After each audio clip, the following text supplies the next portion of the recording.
Well, for me it was more third hand, because I was, like I said, I grew up with the heavy metal music, and bands like Maiden, for instance, they had long songs. They have a song called Rime of the Ancient Man, which is like 12 minutes long. And I always loved that song, and I always liked the lengthy type of songs.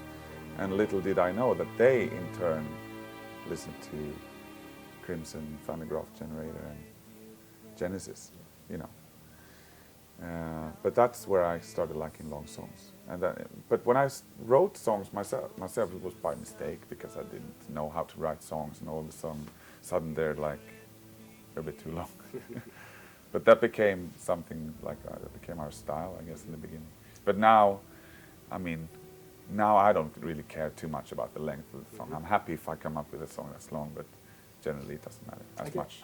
Music, in a way, the music that we make, in a way, has more of a parallel with cinema, because in a film, you very often you go through a number of different emotions in a film.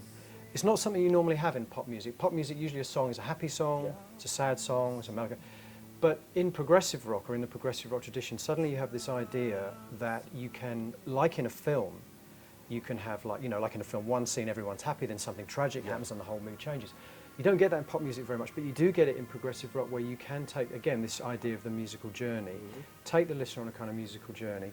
I mean, there's one song on the record, you know, which, Lockhow, which has this kind of bizarre middle sequence, you know, the hand clap section. Yeah.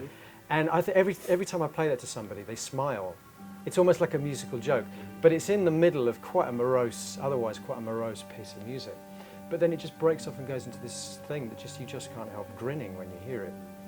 And again, that kind of changing of mood, and the idea of taking people through different emotional terrains and different dynamics is something that I suppose the progressive rock guys took, I'm guessing, from classical music originally, you know, the symphonic form, the idea of an extended piece of music.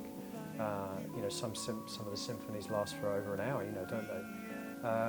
And pop music was I was always bored by the idea that if I put a song on and I already knew where it was going, it was not interesting to me. I mean, I have this argument with Aviv all the time, because he loves the verse, chorus, middle eight, chorus thing. And for me, I mean, it's great when you get someone like Aviv that really is a master of that skill and that great craft, you know. And we both love ABBA, so we do like great pop music. But when it comes to writing my own songs, I'm bored by the idea that perhaps I already know the structure. Yeah. And I think that's one of the things about progressive rock, is that you don't know where you're going to end up at all. And that's certainly the case with this record too. I think progressive rock, like recent progressive rock, has been a bit watered down, though. I mean, absolutely. Most of the most interesting bands were around in the late 60s, early 70s, I think. Absolutely.